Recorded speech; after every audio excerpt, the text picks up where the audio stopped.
ഇന്ന് നോക്കാൻ പോകുന്ന ഇതുപോലുള്ള വർക്കുണ്ടല്ലോ, 4 മൂല അല്ലെങ്കിൽ കോടി. അപ്പോൾ ഒരു കോടിയിൽ നിന്ന് അടുത്ത കോടി തിരിയുന്ന വർക്കുകളൊക്കെ. അപ്പോൾ ഇതിന് ഹിപ്പ് റൂഫിംഗ് എന്നൊക്കെ മൾട്ടിപ്പിൾ ഹിപ്പ് റൂഫിംഗ് എന്നൊക്കെ പറയാറുണ്ട് ഇംഗ്ലീഷിൽ. അപ്പം അതുപോലുള്ള വർക്കിൽ നമ്മൾ ഷീറ്റ് വേസ്റ്റ് പോകാത്ത രീതിയിൽ എങ്ങനെയാണ് അടിക്കുന്നത് എന്നുള്ളതാണ് നമ്മൾ നോക്കുന്നത്.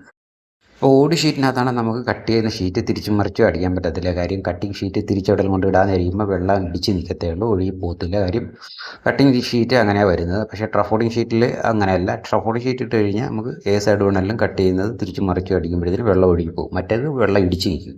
അന്നേരം നമ്മൾ മെയിനായിട്ട് നോക്കുന്നത് ഈ ഒരു പോർഷൻ വരുന്നുണ്ട്. ഈ ഇങ്ങനത്തെ പോർഷൻ വരുമ്പോഴത്തേന് എവിടെയൊക്കെ ഷീറ്റ് കറക്കിയിട്ട് അടിക്കും. കട്ടിങ് ഷീറ്റ് വേസ്റ്റ് വരാത്ത രീതിയിൽ അടിക്കാൻ പറ്റുന്നൊരു മെത്തേഡാണ് ഞാനിങ്ങനെയാണ് ചെയ്യാറുള്ളത്. അപ്പം എൻ്റെ ഒരു രീതിയാണ് ഞാൻ നിങ്ങൾക്ക് പറഞ്ഞു തരുന്നത്.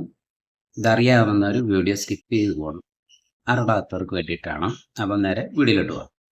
മെയിനായിട്ട് ഇവിടുത്തെ ഈ ഷീറ്റ് ഇവിടെയാണ് നമ്മൾ കൊണ്ടിട്ട് അടിക്കുന്നത്. ഈ അടിക്കുമ്പോൾ ഇതിനകത്ത് നോക്കണം, ഇവിടുത്തെ ഷീറ്റിൻ്റെ അളവെടുക്കുമ്പോൾ ഈ ഷീറ്റിൻ്റെ അളവെടുക്കുമ്പോഴത്തേനും ഒരടിയെങ്കിലും വരുന്ന ഷീറ്റിൽ നിന്ന് ഒരടിയിലേക്ക് കൂട്ടിയിട്ടെടുക്കണം. കാര്യം എന്താണെന്ന് വെച്ച് കഴിഞ്ഞാൽ ഈ ഷീറ്റിൻ്റെ ടേപ്പറിൽ വ്യത്യാസം വരും.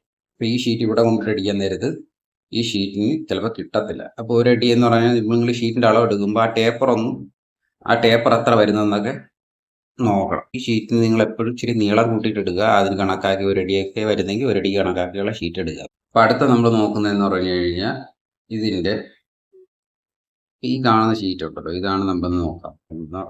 ഈ കാണുന്ന ഷീറ്റാണ് നോക്കാൻ പോകുന്നത്. ഇതിൻ്റെ കട്ടിങ് വേസ്റ്റ് എവിടെ കൊണ്ടിട്ട് അടിക്കാമെന്നുള്ളതാണ് നമ്മൾ നോക്കുന്നത്. അപ്പം നമുക്ക് ഇവിടെ എത്ര ഷീറ്റ് വരുന്ന അതിനനുസരിച്ച് എങ്ങനെയാണ് പറഞ്ഞത്. അങ്ങനെ നമ്മൾ ഷീറ്റ് എടുക്കുമ്പോൾ ഇവിടുന്ന് സ്റ്റാർട്ട് ചെയ്ത് ഷീറ്റ് എത്ര വരുന്നെന്ന് നോക്കിയാൽ മതി. ഇവിടുന്ന് വരുന്ന ഷീറ്റ് ആയിരിക്കണം നമ്മൾ നോക്കണ്ട. ഈ കാണുന്ന സ്റ്റാർട്ടിങ് വെച്ചിരിക്കുന്നുണ്ട്, ഇപ്പോൾ കൊണ്ടുവച്ചേ. ഇവിടുന്ന് അങ്ങോട്ട് ബാക്കിലോട്ടുള്ള ഷീറ്റ് വേണം നമ്മൾ നോക്കാനായിട്ട്. ഈ കട്ട് ചെയ്ത ഷീറ്റ് എന്നുള്ളത് നേരെ ഇതിൻ്റെ ഓപ്പോസിറ്റ് ഇവിടെ കൊണ്ടിട്ട്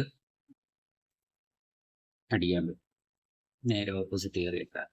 അപ്പോൾ നമ്മൾ നേരത്തെ പറഞ്ഞാണ് തന്നെ ഈ ഷീറ്റ് ഇത്രയും നമ്മൾ ഇവിടുന്ന് കട്ട് ചെയ്ത് കൊണ്ടുവന്നിട്ട് അടിച്ച് ഈ ഷീറ്റ് അളവെടുക്കുമ്പോൾ നേരത്തെ നമ്മൾ പറഞ്ഞൊരു മെത്തേഡ് ഉണ്ടല്ലോ. അപ്പോൾ ഇവിടുത്തെ ഈ ടേപ്പർ ഉണ്ടാകും. ഈ ടേപ്പറിന് വ്യത്യാസം വരും, ഓരോ ഷീറ്റിനും വ്യത്യാസം വരും. ഇവിടുത്തെ കാര്യത്തിൽ ഇവിടുത്തെ ടേപ്പറിന് വ്യത്യാസം വരും. പിന്നെ വലിയ ഷീറ്റ് എടുക്കാൻ നോക്കും. അന്നേരം ഇത് എന്തെങ്കിലും സൈഡ് അരിഞ്ഞു പോകാനായി കാണിക്കത്തുള്ളൂ. അത്രയും ഷീറ്റ് നമ്മൾ വലിയ ഷീറ്റ് എടുക്കുക. 10 അടിയുടെ ഷീറ്റാണ് 12 അടി എടുക്കുക. അല്ലെങ്കിൽ ഈ ഒരു മെത്തേഡിലാണ് ഞാൻ ചെയ്യുന്നത്. അപ്പോൾ ഇതിൻ്റെ ഓപ്പോസിറ്റ് സൈഡും ഈ ഒരു മെത്തേഡിലാണ് ചെയ്യാൻ പറ്റും. ഈ ഒരു മെത്തേഡാണ് ഇതിൻ്റെ ഓപ്പോസിറ്റ് സൈഡ്. അപ്പോൾ ഈ രീതിയിലാണ് ഞാൻ ഷീറ്റ് എടുക്കുന്നത് ചെയ്യാറുള്ളത്.